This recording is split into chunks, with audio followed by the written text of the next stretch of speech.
नमस्कार. उन्हात होरपळले, आता पावसात भिजणार. चिंचपाणी पाड्यावरील जिल्हा परिषद शाळेची धोकादायक परिस्थिती. शहादा तालुक्यातील चिंचपाणी पाड्यातील जिल्हा परिषद शाळेला इमारत नाही. विद्यार्थी मातीत बसून शिक्षण घेतात.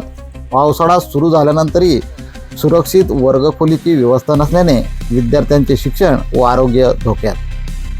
नंदुरबार जिल्ह्यातील शहादा तालुक्यातील वडगाव ग्रामपंचायत अंतर्गत असलेल्या चिंचपाणी या आदिवासी पाड्यावर शिक्षण व्यवस्थेचे अत्यंत विदारक चित्र समोर आले आहे.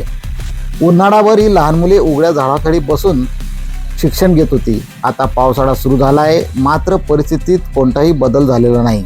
शाळेला स्वतःची इमारत नसल्याने विद्यार्थ्यांना उघड्यावर शिक्षण घ्यावे लागत आहे. या शाळेत बसण्यासाठी चटई नाही, वर्ग खोली नाही आणि विद्यार्थ्यांना मातीत बसून पोषण आहार घ्यावा लागतो. पावसामुळे ही परिस्थिती अधिक गंभीर बनली असून विद्यार्थ्यांच्या आरोग्याचाही प्रश्न निर्माण झाला आहे. पालकांचा संतप्त सवाल आहे की डिजिटल भारताच्या घोषणा होत असताना आदिवासी मुलांना अजूनही शेताखाली शिक्षणाचा अधिकार का मिळत नाही. शिक्षणासाठी कोट्यवधी रुपयांचा निधी खर्च होत असताना चिंचपाणी पाड्याची ही अवस्था का कायम आहे. स्थानिक नागरिकांनी जिल्हाधिकारी आणि जिल्हा परिषद प्रशासनाकडे तातडीने तात्पुरत्या शेडची किंवा सुरक्षित वर्गखोलीची व्यवस्था करण्याची मागणी केली आहे. तसेच संबंधित अधिकारी आणि जबाबदार कर्मचाऱ्यांवर कारवाईची देखील मागणी होत आहे. या संपूर्ण प्रकरणावर प्रशासन कोणती भूमिका घेणार हे महत्त्वाचे ठरणार आहे. KTN news Marathi, Nandurbar. कविता विक्रम पावरा. शाळेचे नाव जिल्हा परिषद प्राथमिक शाळा चिंचपाणी.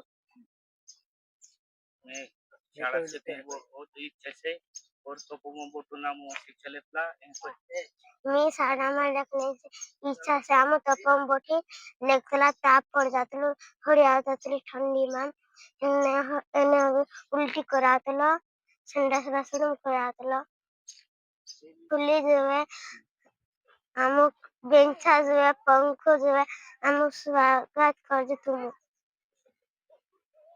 मार नाव पवन विक्रम पावरा. मी लेखलो चिंचपाणी मार शाळा नाव से जिला परिषद प्राथमिक शाळा चिंचपाणी.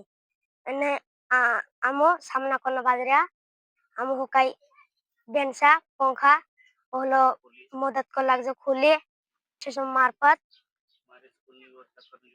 મારે સ્કૂલની વ્યવસ્થા કરવી જોઈએ. આમો નિહરે झाड बुंदे बोठे अभ्यास करतला आमो दुख मातवरा सहित काही घरी आव जातलं काय जातलं उलटी करावतलं ओहलो त्वरा सहित आजारी पडतलो.